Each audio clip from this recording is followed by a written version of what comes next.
Hi there.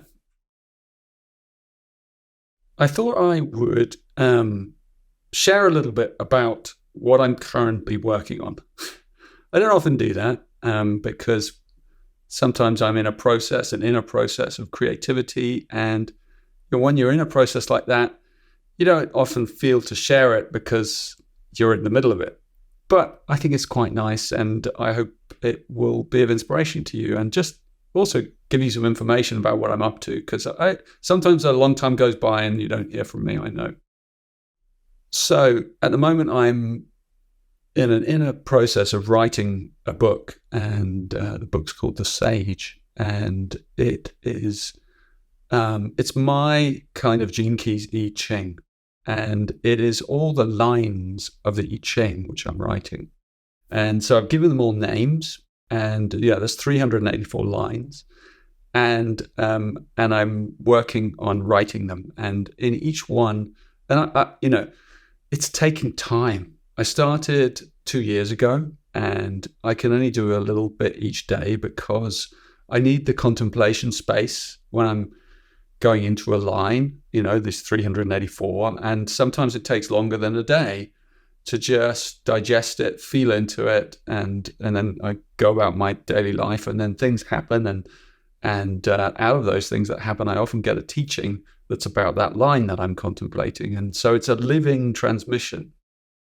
And so I thought I'd share some with you, and the structure of it is that each line has a sutra, it has a name, and then a little phrase that describes it. And then it has a sutra, which is a 4-line piece of poetic writing. And then it has a contemplation, which is a commentary about the sutra, the line. It has an oracle, which is if you're going to use the I Ching or the Gene Keys, if you're going to use them you're asking a question and then you pull this line, it'll give you a piece of information specific to that moment, that problem that you're dealing with, that challenge. And then it has another piece called the Dharma. And the Dharma is if that line is an imprint in your profile or in your human design, so you can use it in lots of different ways. It doesn't specify which imprint, but if it's an imprint, if it's it's called your Dharma. So there's also some footnotes every now and again, and in the tradition of the original I Ching. And the I Ching is a huge living transmission of the secrets of the universe. So this is quite a thing. And of course, you want to know when it's available. I have no idea. I've got to number 26 at the moment, and it's taken me 2 years. So you can figure out whether I'm going to go faster or slower. I don't know.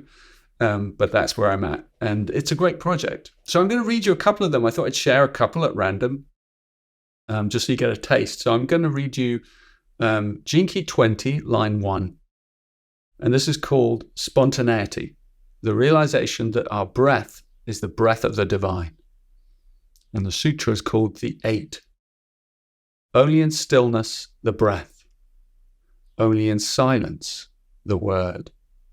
Only in softness, the one. Only in surrender, the truth. The contemplation.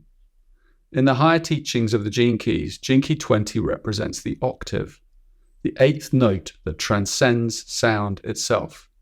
It's also white light that contains all the other 7 colors.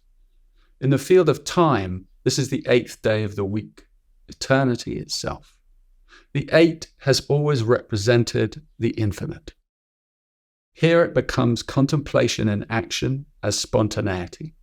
Spontaneity is the only truly safe place for a human being to live. All matters of the mind, no matter how subtle, are unspontaneous. Listen carefully to these S words: spontaneity, stillness, silence, softness, and surrender. These are the words in the sutra. They all point the same way. Choose one and follow it with your breath. You can do that right now if you want, or after this. You can choose one of those S's and then follow it with your breath. Here's an example of the oracle.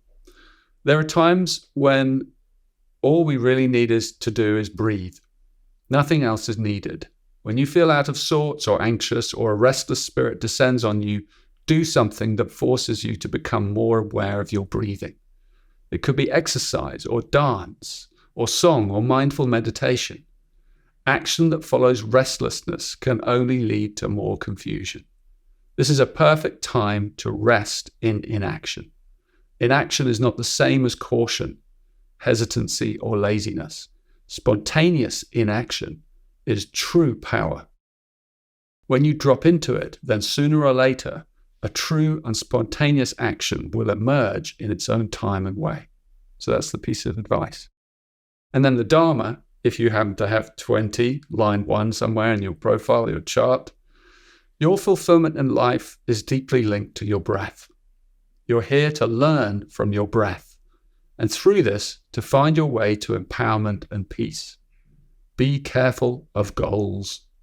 Goals can be interesting and helpful, but they can also distract you away from the purity of spontaneity.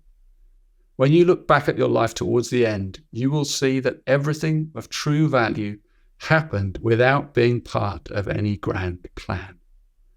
Everything wonderful simply occurs spontaneously, without your intervention. The secret to this is the breath. There's a little note about the reader may also enjoy referring to line 39, line 6, Gene Keys 39, line 6, non-action, which is connected. And you'll find lots of those little bridges throughout the book. So that gives you a flavor of what I'm playing with. I'll read you one more. Going in randomly, one of the more recent ones. Let's do Gene Keys 24. How about that? Let's see. We did like 2, so let's do line 3. 24, line 3. Positive polarity. Powerful polarized forces that either destroy or create. The sutra is called the Lost Book of Mirrors. Stumbling amidst acres of underground passages, lost in the leaves of humanity's dreams, there is no escape. But for the rhythm of 3, the silent riddle is resolved. Mysterious. The sutras are mysterious. This line in its sutra is something of a riddle.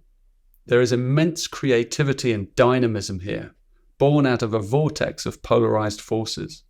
Such polarity can be as self-destructive as it is creative. Human evolution is about learning to handle these creative whirlwinds. Positive polarity refers to that level of mastery and surrender that embraces inner transformation and breaks free from delusion. The sutra describes the many fogs and miasmas that can trap us on our human journey.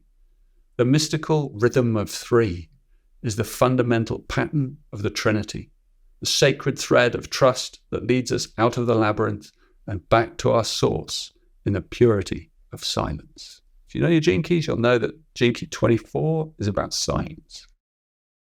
And then the oracle advice, you have a lot on your hands right now. You're caught between 2 polarized energy fields that you must learn to harness creatively.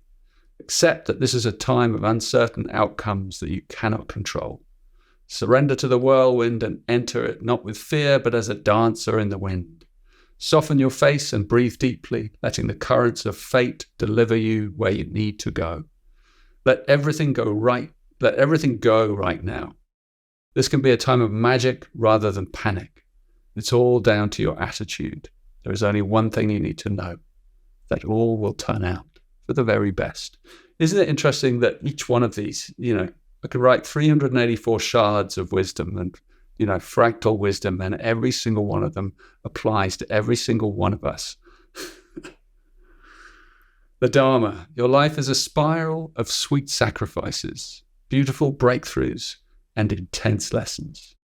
If you're honest with yourself, you wouldn't wish it any other way. Your rebellious soul delights in the richness and diversity of a changing landscape. Be careful only of addiction, which can pull you into a downward spiral. but which you also have the capacity and inner strength to ride out. Ultimately, all addiction can be transformed into healthier and healthier patterns that can lift you into transcendence. So these are, that's a powerful one as well. Yeah, it gives you a taste anyway of what they're all around, what they're all about. There's they're drawn from all kinds of things. There's one 24-line 5, Ukiyo, living one's life as a mirror of the magical and poetic nature of reality. And it's got a sutra that's homage to Basho, the Zen Japanese poet. So, and you'll find that in this book, they're drawn from pantheons of everything I've ever read over my life, from different cultures. And so it's very multi-dimensional. And anyway, it's what I'm up to. And I thought you might like a little sneak preview and a taster. I hope that was enjoyable. And I'll try and give you more of these little pieces of news from the heart of the transmission. Blessings.